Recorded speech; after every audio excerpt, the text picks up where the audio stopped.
특정 종이 고유 서식 범위를 벗어나 확산되거나 천적이 없어 개체수가 폭발적으로 증가하면 막대한 혼란을 야기할 수 있습니다. 오늘 영상에서는 막을 수 없었던 15가지 거대한 동물떼를 살펴보겠습니다. 15위는 호주 두꺼비 침입입니다. 호주에 사탕수수 두꺼비가 유입된 것은 끔찍하게 잘못된 생물학적 방제 노력에 가장 잘 알려진 사례 중 하나입니다. 1935년 호주 정부는 사탕수수 작물을 손상시키는 딱정벌레에 대처하기 위해 하와이에서 약 100마리의 사탕수수 두꺼비를 들여왔습니다.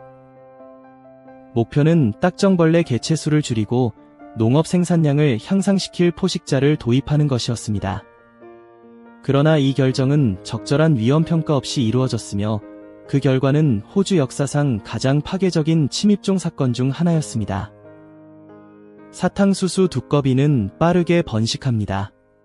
한 번에 최대 3만 개의 알을 낳을 수 있습니다. 적응력이 뛰어나 다양한 환경에서 생존할 수 있습니다. 방출된 지 불과 수십 년 만에 초기 도입 지점을 훨씬 넘어 확산되었습니다.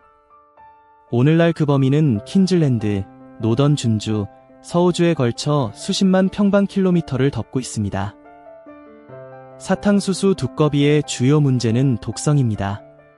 토종 양서류와 달리 사탕수수 두꺼비는 강력한 독소를 분비하여 뱀, 도마뱀, 심지어 일부 포유류를 포함하여 먹으려고 시도하는 대부분의 포식자를 죽일 수 있습니다. 이로 인해 토종 포식자 개체수가 감소했으며 특히 이 새로운 화학적 위협에 대처하도록 적응되지 않은 종에서 더욱 그렇습니다. 사탕수수 두꺼비의 확산을 통제하려는 노력은 거의 효과가 없었습니다. 물리적 제거, 울타리 및 장벽은 침입 규모와 종의 이동 능력으로 인해 대체로 비효과적인 것으로 입증되었습니다. 사탕수수 두꺼비의 확산은 서쪽으로 계속되고 있으며 멈출 기미가 보이지 않습니다.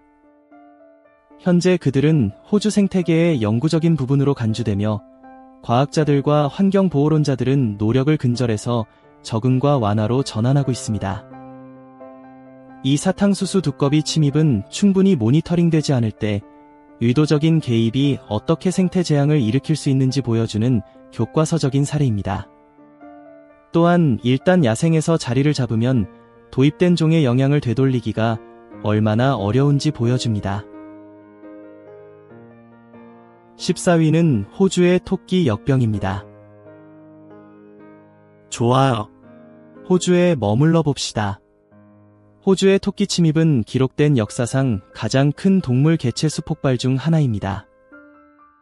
1859년 빅토리아에 거주하는 영국 정착민인 토마스 오스틴이 레크리에이션 사냥을 위해 24마리의 유럽 토끼를 자신의 땅에 풀어놓으면서 시작되었습니다.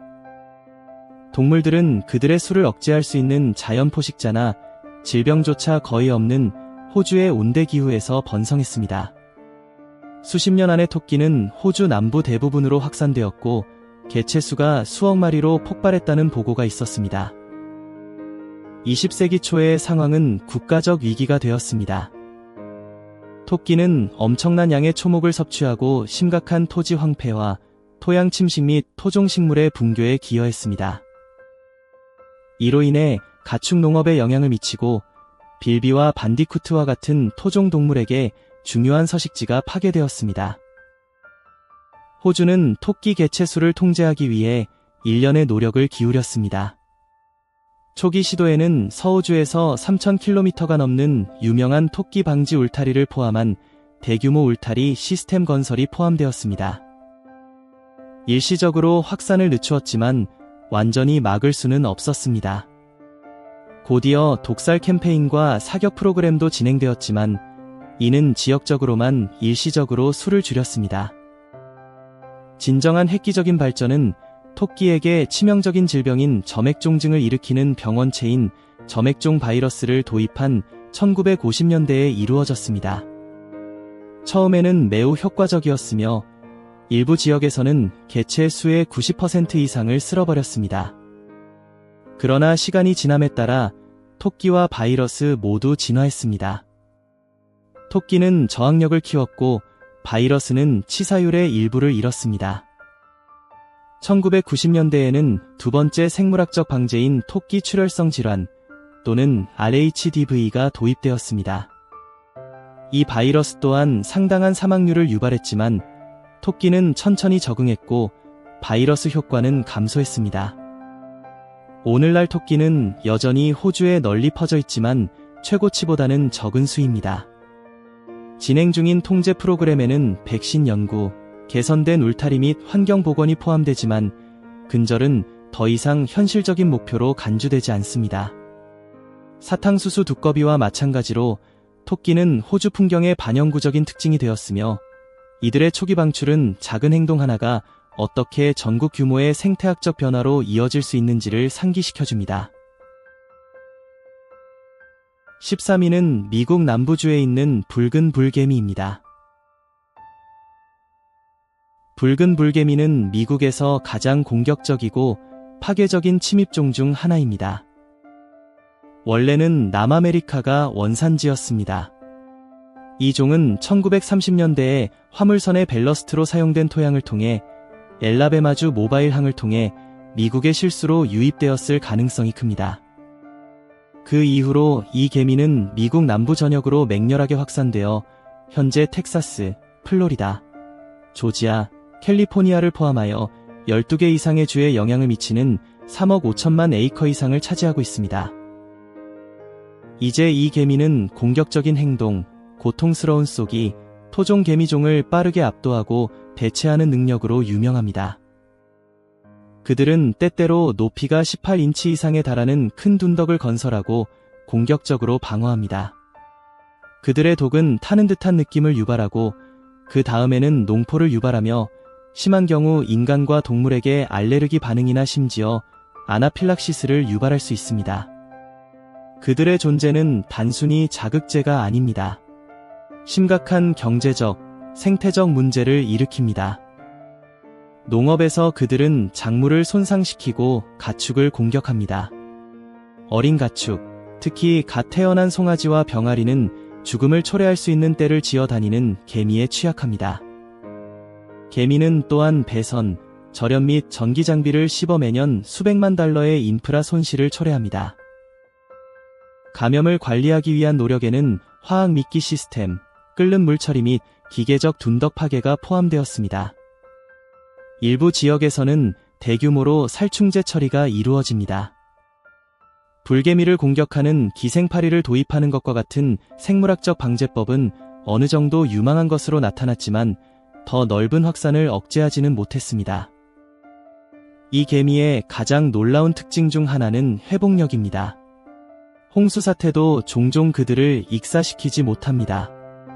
대신 그들은 마른 땅에 도달하여 새로운 군집을 세울 수 있을 때까지 몸을 덩어리로 띄워 이 살아있는 뗏목을 형성합니다. 그들의 추가 확산을 막기 위해 국가 일부 지역에 검역구역이 설정되었지만 시행이 어렵고 종종 엄격하게 준수되지 않습니다. 이 개미는 지속적인 문제로 남아있으며 미국에서 완전한 근절은 더 이상 불가능하다는 것이 널리 받아들여지고 있습니다. 대신 초점은 완화, 대중 인식 및 봉쇄로 옮겨졌습니다. 붉은 불개미 이야기는 우발적인 도입이 어떻게 전체 생태계를 재편하고 대륙의 광대한 지역에서 토지를 관리하는 방식을 영구적으로 변화시킬 수 있는지 보여주는 분명한 예입니다.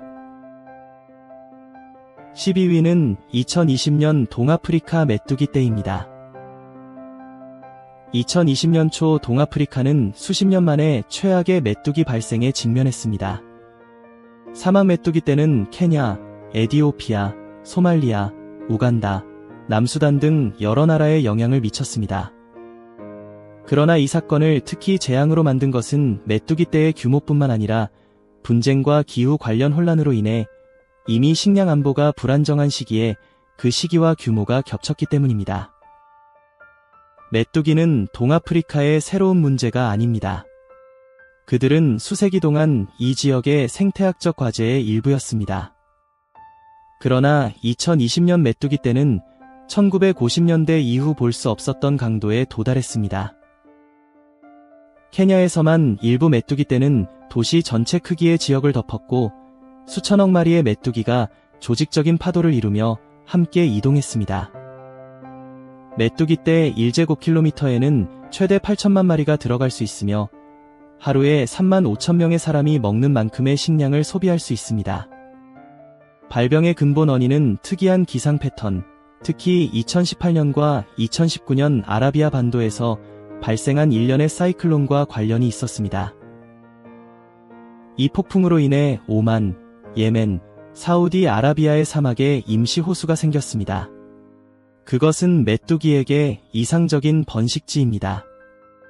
이 곤충들은 엄청난 수로 번식했고 이 외딴 지역들과 지역 분쟁으로 인한 제한된 모니터링으로 인해 동아프리카로 이주하기 시작할 때까지 거의 탐지되지 않았습니다. 아프리카에 도착하자마자 그들은 완벽한 조건, 따뜻한 온도, 촉촉한 토양, 풍부한 초목을 발견했습니다. 그들은 3, 4주마다 새로운 세대가 등장하면서 빠르게 번식했고 각 세대는 이전 세대보다 기하급수적으로 더 컸습니다. 2020년 1월까지 에디오피아, 소말리아, 케냐는 농작물과 목초지에 피해를 입고 있었습니다. 지역사회는 동물 사료 공급원을 잃었고 수수, 옥수수, 기장과 같은 주요 식품이 몇 시간 만에 사라졌습니다. 메뚜기가 식량 안보에 미치는 영향은 파괴적이었습니다. 수백만 명의 사람들이 기근에 더 가까워졌습니다. 일부 지역에서는 작물의 70% 이상이 손실되었습니다. 방목 부족으로 인해 많은 수의 가축이 죽었고 식량 가격이 급등했습니다. 다른 침입종과 달리 사막 메뚜기는 이 지역이 원산지이지만 특정 조건에서만 파괴적이 됩니다. 2020년 메뚜기 떼는 이러한 조건이 얼마나 빨리 정렬되어 막대한 피해를 초래할 수 있는지 보여주었습니다. 또한 대규모 위기를 관리하는 데 있어 국제협력, 조기 탐지 및 신속한 대응의 중요성을 강화합니다. 11위, 버마 비단뱀 침입, 플로리다 에버글레이즈. 물론 에버글레이즈여야 했습니다. 버마 비단뱀. 특히 플로리다, 에버글레이즈에서 가장 우려되는 미국의 침입종 중 하나가 되었습니다. 원래 동남아시아가 원산지인 이 뱀은 이국적인 애완동물 거래를 통해 플로리다에 소개되었습니다. 많은 사람들이 이 큰 뱀을 더 이상 관리할 수 없어 야생으로 방출되었고 1992년 허리케인 앤드루와 같은 사건으로 파충류 번식시설이 파괴되는 동안 탈출한 사람들도 있었습니다. 에버글레이즈는 따뜻하고 습하며 다양한 먹이가 가득한 이상적인 환경을 제공했습니다.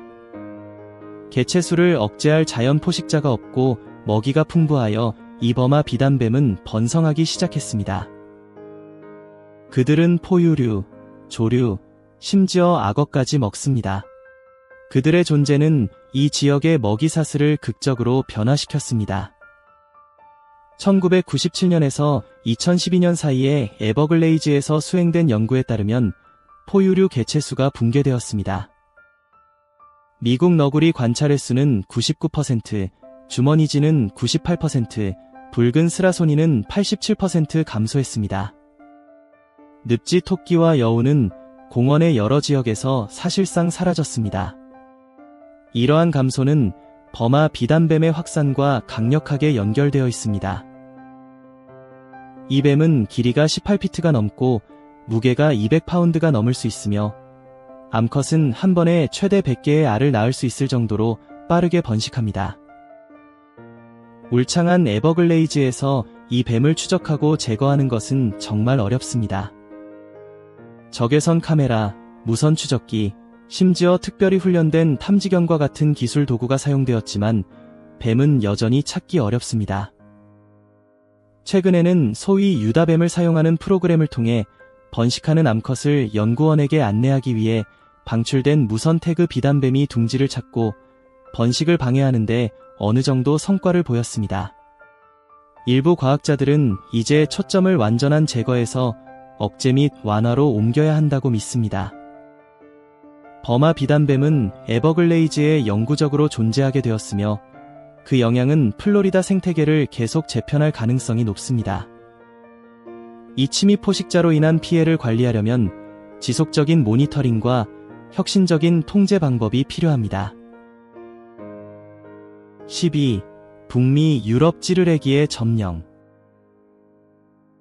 1890년 유진 세플린이라는 남자가 셰익스피어 작품에 언급된 모든 새를 북미에 소개하는데 전념하는 단체의 일원으로서 약 100마리의 유럽 찌르레기를 뉴욕 센트럴파크에 풀어놓았습니다. 헨리 4세에 언급된 찌르레기는 이 잘못된 문학적 곡물의 일부였지만 진기한 아이디어로 시작된 것이 곧 대륙 최대의 조류 침입 중 하나로 확대되었습니다. 유럽 찌르레기는 무지개 빛깔의 깃털을 가진 작고 땅딸막한 새로 광범위한 기후에 대한 높은 내성을 가지고 있습니다. 그들은 또한 다산적인 종축입니다. 한 쌍은 계절당 2번의 새끼를 낳을 수 있으며 각 새끼는 4마리에서 6마리의 새끼를 낳습니다. 이러한 특성은 공격적인 둥지 행동과 결합되어 빠르게 확장할 수 있었습니다.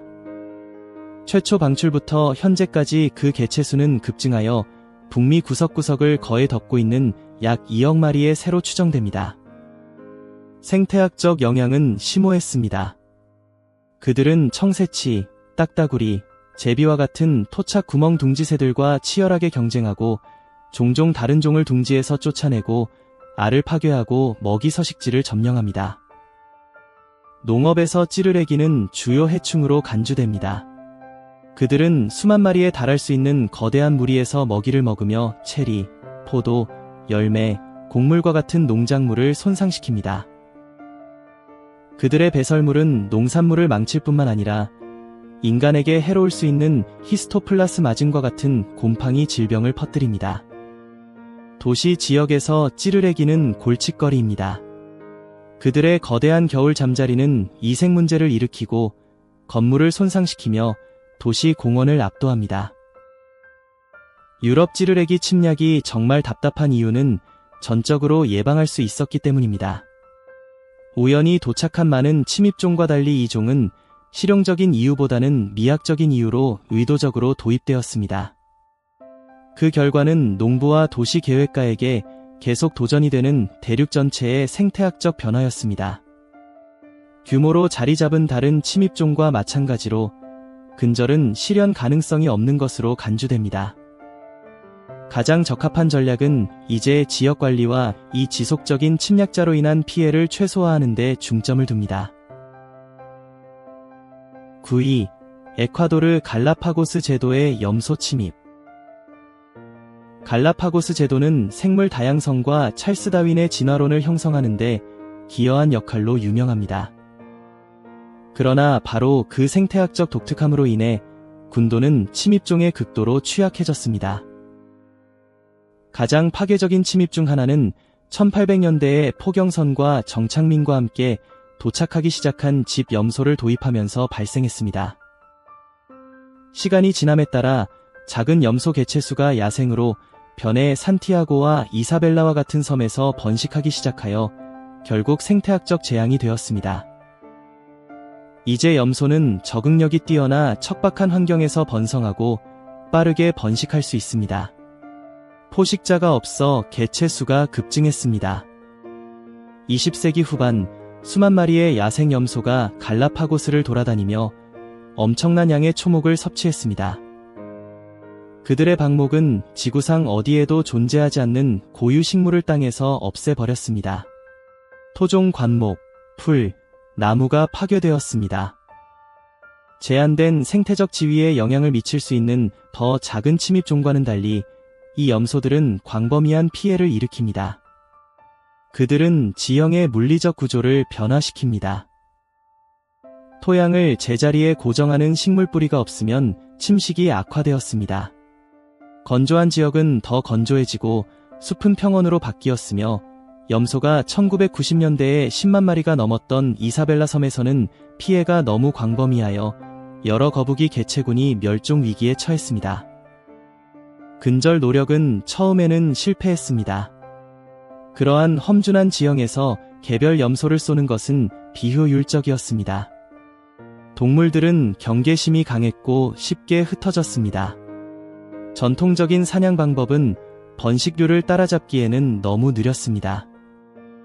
1990년대의 에콰도르는 역사상 가장 야심찬 침입종 근절 프로그램 중 하나인 이사벨라 프로젝트를 시작했습니다. 여기에는 헬리콥터에서 공중 사냥과 유다 염소 사용이 포함되었습니다. 이것은 사냥꾼을 나머지 무리로 안내할 무선 목걸이가 장착된 불임 염소입니다.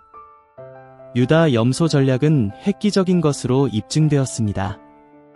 염소는 사회성이 높기 때문에 목걸이를 한 개체는 다른 염소를 찾고, 그렇지 않으면 숨겨진 개체군의 위치를 밝힙니다. 수년에 걸쳐 15만 마리 이상의 염소가 섬에서 제거되었습니다. 2006년 2월까지 염소는 이 세 개의 주요 섬, 즉 이사벨라, 산티아고, 핀타에서 근절되었습니다. 갈라파고스의 염소 침입은 겉보기에 무해한 종이 어떻게 돌이킬 수 없는 피해를 일으킬 수 있는지 보여줍니다. 또한 침입 개체군이 자리를 잡으면 피해를 되돌리는 데 드는 어려움과 비용을 강조합니다. 8번째, 얼룩말 홍합이 북미에 퍼졌습니다. 얼룩말 홍합은 동유럽과 서부 러시아의 호수와 강이 원산지인 작은 담수 연체 동물입니다. 1980년대 후반에 유럽 항구에서 도착한 선박에서 배출된 벨러스트물을 통해 북미의 오데호에 우연히 유입되었습니다.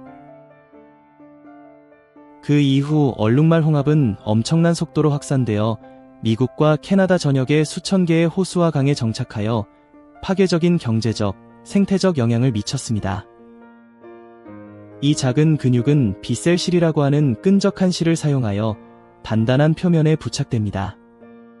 그들은 빠르게 번식하며 각 암컷은 1년에 최대 100만 개의 알을 생산할 수 있으며 생식 성숙에 도달하는데 몇 달밖에 걸리지 않습니다.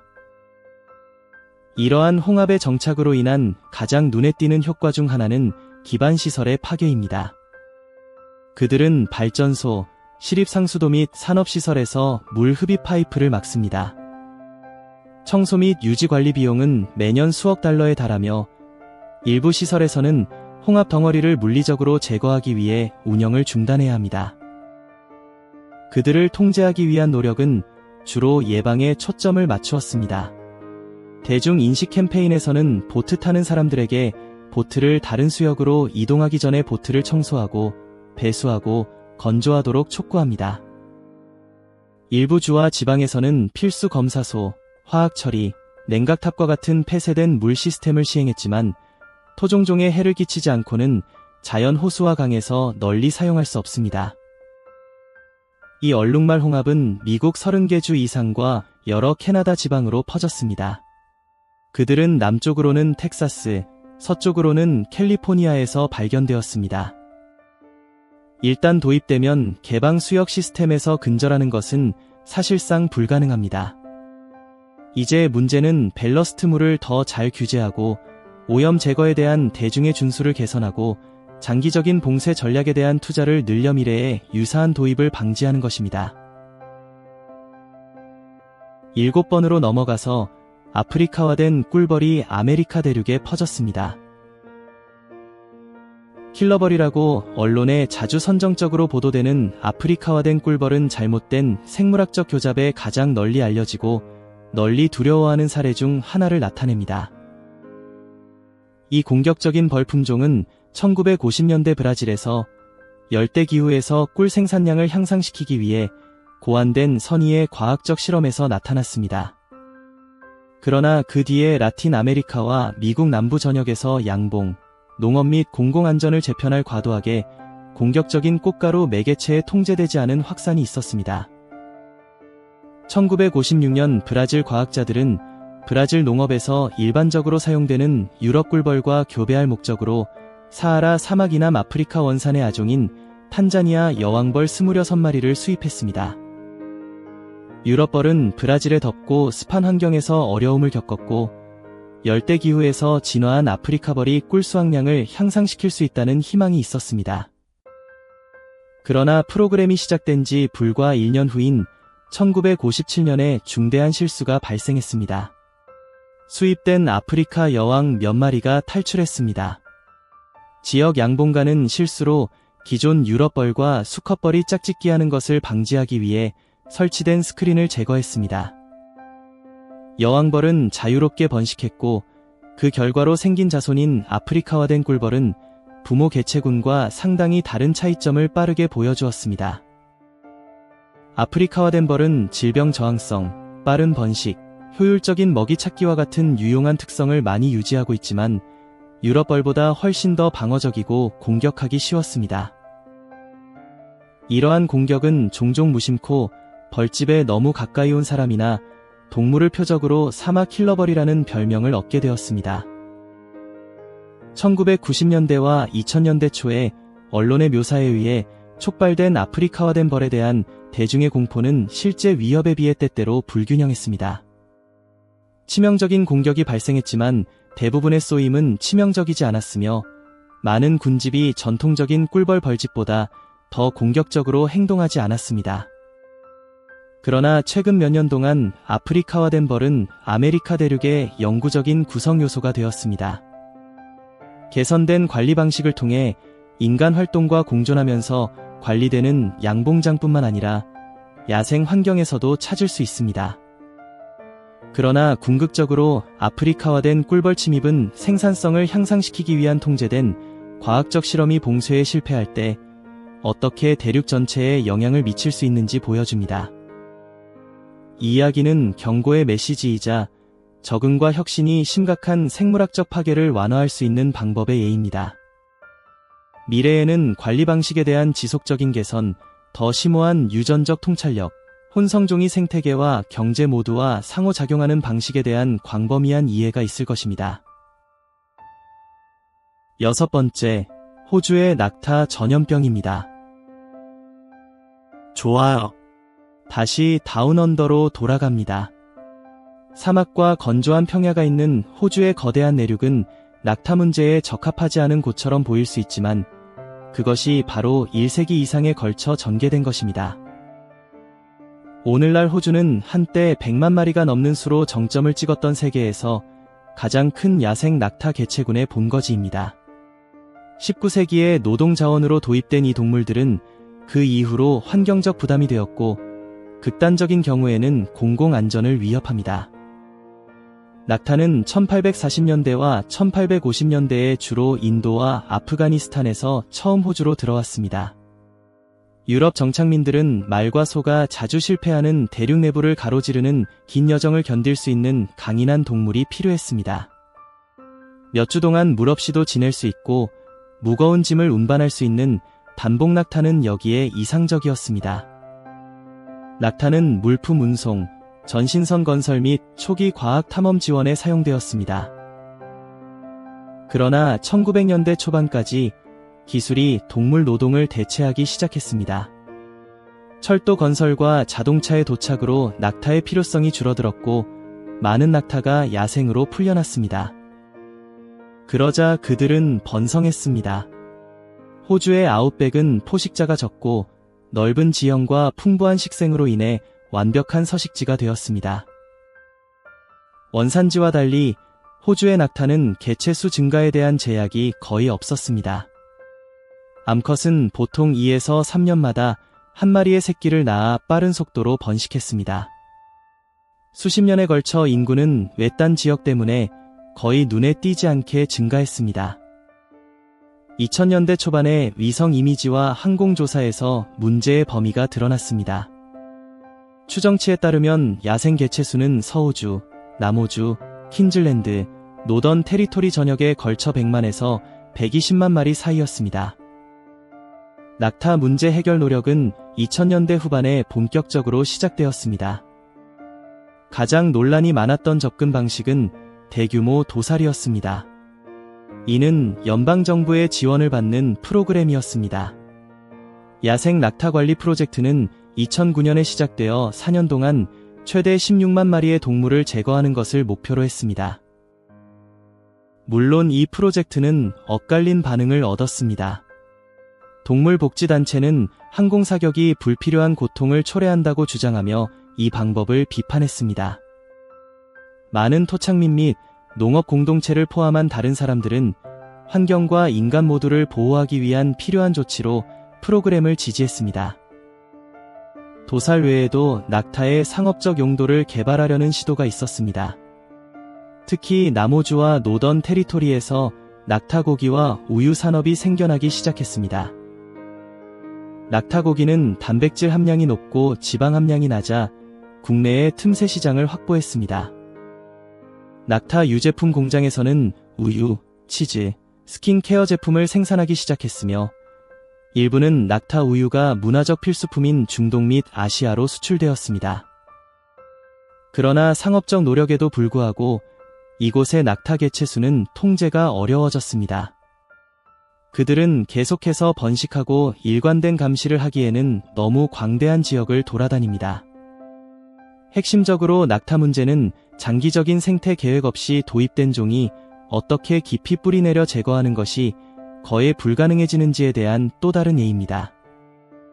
그들의 이야기는 동물을 인간의 사용을 위해 새로운 대륙으로 데려온 다음이를 담을 수 있도록 만들어지지 않은 생태계에서 스스로 생존하도록 내버려 두었을 때 발생할 수 있는 의도하지 않은 결과에 대한 상기입니다. 5위. 괌의 갈색 나무뱀. 갈색 나무뱀이 괌 섬에 유입된 것은 침입성 포식자의 영향에 대한 가장 파괴적인 사례 중 하나가 되었습니다. 호주 북부 및 동부, 파푸아뉴기니 및 솔로몬 제도 원산인 이 종은 제2차 세계대전 이후 아마도 1940년대 후반이나 1950년대 초에 괌에 우연히 유입되었습니다. 가장 유력한 도착 방법은 태평양 지역에서 미국 영토로 물품과 인력을 수송하는 군수송선이나 화물기를 통해서였습니다. 유입 당시 괌에는 토종 뱀종이 없었고 결정적으로 이와 같은 나무에 사는 야행성 뱀을 통제할 수 있는 자연 포식자가 없었습니다. 이러한 포식 부족은 따뜻하고 습한 기후와 결합되어 갈색 나무 뱀 개체수가 억제되지 않고 확장될 수 있었습니다.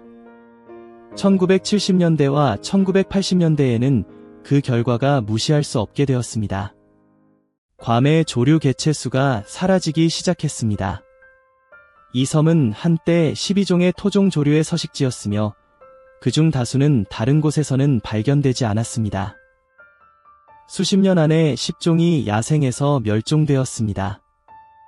뱀은 새와 작은 포유류를 사냥하는 데 매우 적합합니다. 그들은 가늘고 수직으로 오를 수 있으며 주로 야행성이므로 조용하고 효과적인 포식자입니다. 그러나 그들의 침입이 최고조에 달했을 때 괌은 뱀 관련 고장으로 인해 연간 최대 200건이 정전이 발생했습니다. 이러한 정전으로 인한 손상, 수리 및 생산성 손실 비용은 수백만 달러에 달했습니다. 건강 및 안전 문제도 있었습니다. 갈색 나무뱀은 특히 시골 지역에서 때때로 집과 건물에 들어갔습니다. 사람에게 치명적이지는 않지만 물리면 고통스러울 수 있으며 특히 유아와 작은 애완동물에게 위험합니다. 그러나 사용된 가장 널리 알려지고 논란이 많은 통제 방법 중 하나는 독성 미끼의 공중 투하였습니다. 2013년에 미국 농무부는 타이레놀의 활성 성분인 아세트아미노펜을 넣은 죽은 쥐를 작은 낙하산을 사용하여 괌의 산림지역에 떨어뜨리기 시작했습니다. 아세트아미노펜은 이러한 용량에서는 대부분의 동물에게 무해하지만 매우 적은 양으로도 뱀에게는 치명적입니다. 미끼는 자연 먹이를 모방하고 중요한 지역에서 뱀 개체수를 줄이기 위한 것이었습니다. 이 프로그램은 제한적인 성공을 거두었고 동물 권리 단체의 비판에 직면했지만 통제 불능 상태에 빠진 침략에 대처하기 위해 배포되는 노력과 창의성의 수준을 보여주었습니다. 불행히도 갈색 나무뱀의 침입은 이미 괌 시스템에 돌이킬 수 없는 피해를 입혔습니다. 남아있는 산림 조류종은 완전히 사라졌거나 작은 사육개체수로 제한됩니다. 괌의 갈색 나무뱀 사례는 이제 생물보안계에서 침입종 정책, 조기 발견, 신속한 대응 및 생태적 예측의 중요성에 대한 논의에서 자주 언급되는 경고의 이야기 역할을 합니다. 4위, 뉴트리아 침입, 루이지애나 및 걸프 연안. 코이프라고도 알려진 뉴트리아는 남아메리카 원산의 큰 반수생 설치류입니다. 비버와 사양지의 교배종과 비슷하며 최대 20파운드까지 자랄 수 있습니다. 원래 1900년대 초반에 미국에 도입된 뉴트리아는 특히 루이지애나에서 모피 농장을 위해 들여왔습니다. 당시에는 부드럽고 방수 기능이 있는 털가죽에 대한 수요가 높았고 많은 사람들이 이 산업이 수익성 있는 장기 사업이 될 것이라고 믿었습니다. 그러나 20세기 중반에 모피 시장이 붕괴되면서 수백 마리의 뉴트리아가 포획에서 탈출하거나 야생으로 풀려났습니다. 뉴트리아는 습지 환경에서 번성합니다. 그들은 번식력이 뛰어나 매년 여러 번 새끼를 낳을 수 있으며 각 새끼는 최대 13마리까지 낳을 수 있습니다. 미국에는 자연 포식자가 거의 없기 때문에 그들의 개체수는 루이지애나와 주변주의 바이유, 습지, 해안 습지에서 빠르게 통제 불능 상태로 증가했습니다. 1990년대에는 루이지애나에서만 야생 뉴트리아 개체수가 2천만 마리가 넘는 것으로 추정되었습니다. 그들로 인한 생태적 피해는 심각했습니다. 그들은 주로 습지 식물의 뿌리와 줄기를 먹고 지상에서 자라는 것을 갉아먹을 뿐만 아니라 전체 식물 시스템을 파괴합니다. 이러한 행동은 완전히 벌거벗은 넓은 면적의 습지 식물인 이트 아우츠로 이어집니다. 개체수를 통제하려는 노력은 수년에 걸쳐 다양한 형태를 취했습니다. 덫을 놓는 것과 사냥은 처음 사용된 방법 중 하나였지만 효과는 제한적이었습니다. 1990년대에 루이지애나 주에서는 해안 전역에 영양소 통제 프로그램을 시작했는데 이는 면허가 있는 사냥꾼과 덫사냥꾼에게 꼬리를 제출할 때마다 비용을 지불하는 현상금 기반 시스템입니다. 이 프로그램은 2000년대 초반에 탄력을 받아 꼬리당 지불액이 $5에 달하고 매년 수만 달러가 지출되었습니다. 일부 해에는 해당 프로그램을 통해 40만 마리가 넘는 뉴트리아가 도살되었습니다. 주목할 만한 근절 성공 사례는 메릴랜드의 블랙워터 국립야생동물 보호구역에서 발생했는데 집중적인 10년 캠페인을 통해 2015년까지 뉴트리아를 완전히 제거할 수 있었습니다. 이 프로그램은 공격적인 덫 놓기, 환경 모니터링 및 대중 아웃리치를 결합했습니다. 그러나 이 노력에는 2천만 달러가 넘는 비용이 들었고 끊임없는 주의가 필요했으며 이는 근절이 가능하지만 비용이 많이 들고 더 넓은 지역에서는 종종 비현실적임을 보여줍니다. 해안 침식이 가속화되고 습지가 놀라운 속도로 사라지면서 루이지애나와 기타 피해를 입은 주에서는 장기 전략과 함께 즉각적인 통제 노력의 균형을 맞춰야 합니다. 뉴트리아는 현재 미국에서 영구적인 침입종으로 간주됩니다. 개체수가 부분적으로 통제될 수 있지만 그들이 바꾼 풍경의 완전한 복원은 불가능할 경우 여러 세대가 걸릴 수 있습니다. 세 번째는 북미의 유럽산 녹색개입니다. 유럽산 녹색개는 작고 눈에 띄지 않는 갑각류이지만 세계에서 가장 파괴적인 해양종 중 하나로 명성을 얻었습니다. 원래 북동 대서양과 발트해에 서식하며 남극 대륙을 제외한 모든 대륙으로 퍼졌습니다. 그 영향은 특히 북미 해안에서 심각했으며 그곳에서 어업에 피해를 입히고 토착종과의 경쟁에서 밀려났으며 섬세한 생태계를 파괴했습니다.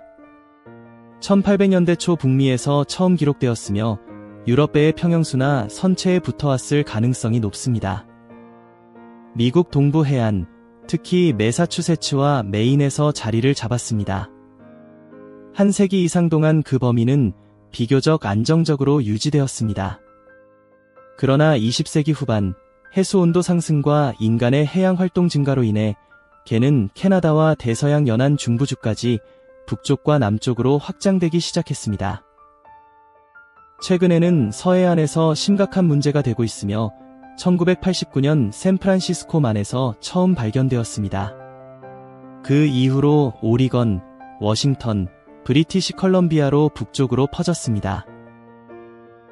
이 녹색개로 인한 피해는 부분적으로 매우 공격적이고 기회주의적인 섭식 행동 때문입니다. 녹색개는 조개, 홍합, 굴, 작은 물고기, 벌레 및 기타 갑각류를 포함한 다양한 먹이를 먹습니다.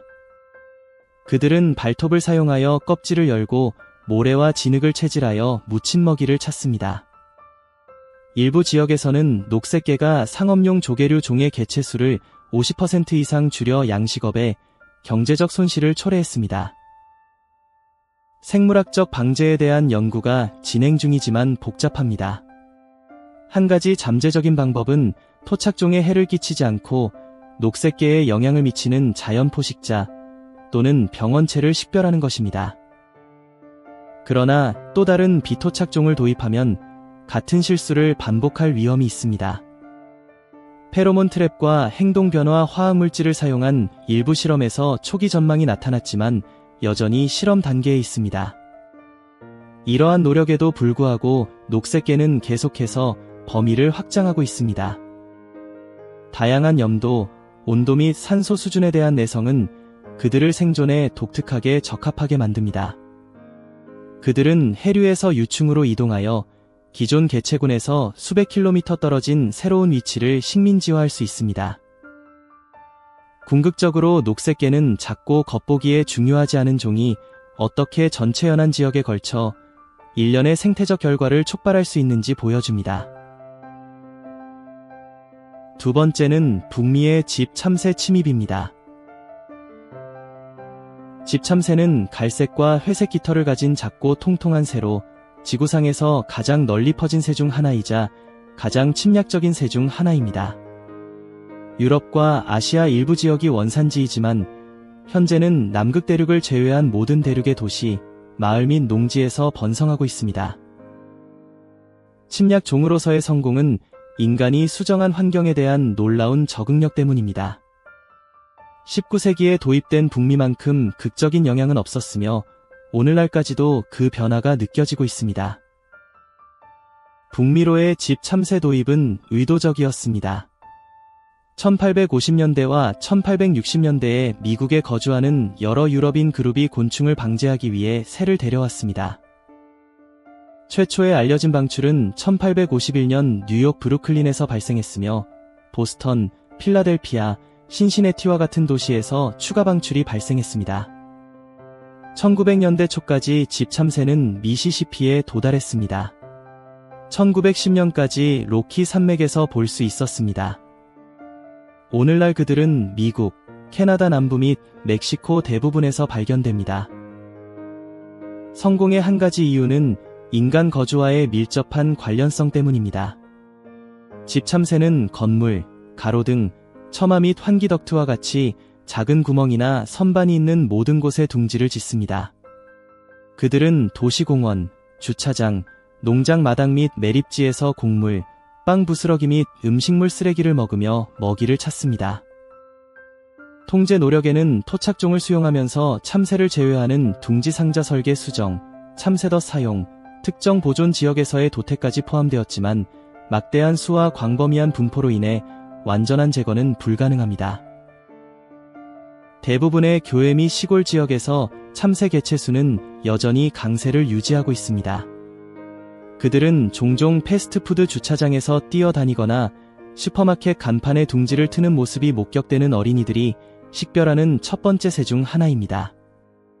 그들은 너무 흔해서 많은 사람들이 그들이 침략종이라는 것을 깨닫지 못합니다. 도착한 지 170년이 넘은 집 참새는 북미 풍경에 깊이 뿌리내리고 있습니다. 그들은 생물학적 회복력의 상징이자 인간의 행동으로 생태적 균형이 얼마나 빨리 바뀔 수 있는지를 상기시켜줍니다. 첫 번째는 집시 나방 침입, 미국 북동부입니다. 최근 시대에 뒤떨어진 용어를 제거하기 위해 스펀지 나방으로 이름이 바뀐 집시 나방은 북미 역사상 가장 파괴적인 침략 곤충 중 하나입니다. 유럽과 아시아가 원산지이며 1869년 미국에 처음 도입되었습니다. 매사추세츠주 매드포드에 거주하는 프랑스 예술가이자 아마추어 어원학자는 유럽 집시 나방과 토착 실크 생산 애벌레를 교배하여 더 탄력 있는 실크 산업을 만들려고 했습니다. 대신 나방 중 일부가 그의 야외 연구실에서 탈출했고 그 결과 발생한 침입은 대륙에서 가장 재앙적인 곤충 침입 중 하나로 이어졌습니다. 자생지에서 스펀지 나방은 포식자, 기생충 및 식물 방어에 의해 억제됩니다. 그러나 북미에서는 방어할 수 없는 숙주나무, 자연 포식자가 없고 수명 주기에 거의 완벽한 기후로 가득 찬 환경을 발견했습니다. 가장 피해가 큰 단계인 나방의 애벌레는 오크를 선호하여 300종 이상의 나무잎을 탐욕스럽게 먹습니다. 확산은 천천히 그러나 꾸준히 시작되었습니다. 매사추세츠에서의 기원에서 수십 년 동안 바깥쪽으로 확장되었습니다. 먼저 주변의 뉴잉글랜드주, 다음으로 대서양 연안 중부, 나중에는 서쪽으로 오데오 지역으로 확장되었습니다. 1980년대까지 스펀지 나방은 버지니아에서 미시간까지 잘 확립된 해충이었습니다. 오늘날 20개 이상의 주에서 발견됩니다. 통제 조치는 시간이 지남에 따라 다양해졌습니다. 초기 노력은 화학 살충제에 초점을 맞췄으며 공중 또는 지상에서 감염된 숲에 살포되었고, 이러한 치료는 종종 비표적종에 해를 끼치고 환경 반발을 일으켰습니다. 생물학적 통제가 역할을 했습니다. 연구원들은 집시 나방의 알과 유충을 표적으로 하는 여러 기생파리와 말벌을 방출했습니다. 가장 효과적인 것은 일본에서 수입된 곰팡이 병원체였습니다. 사람과 대부분의 다른 곤충에게 무해한 이 곰팡이는 애벌레에 영향을 미치고 습한봄 조건에서 광범위한 사망을 일으킬 수 있습니다. 그러나 대중교육 또한 핵심 요소가 되었습니다. 감염된 지역에 거주하거나 방문하는 사람들은 차량, 야외 장비 및 장작에서 알 덩어리를 확인하도록 촉구됩니다. 이 침입은 좋은 의도를 가지고 있더라도 비토착종을 도입하는 데 따른 위험에 대한 경고적인 이야기입니다. 이 실수는 작았습니다. 뒷마당 실험에서 탈출한 나방 몇 마리였지만 그 결과는 150년 이상 지속되었습니다. 이 침입은 숲을 바꾸고 경제에 피해를 입히고 미국이 침략 애완동물을 관리하는 방식을 영구적으로 바꾸었습니다. 집시 나방은 생태 관리에서 예방 비용이 통제 비용보다 거의 항상 적다는 것을 상기시켜줍니다.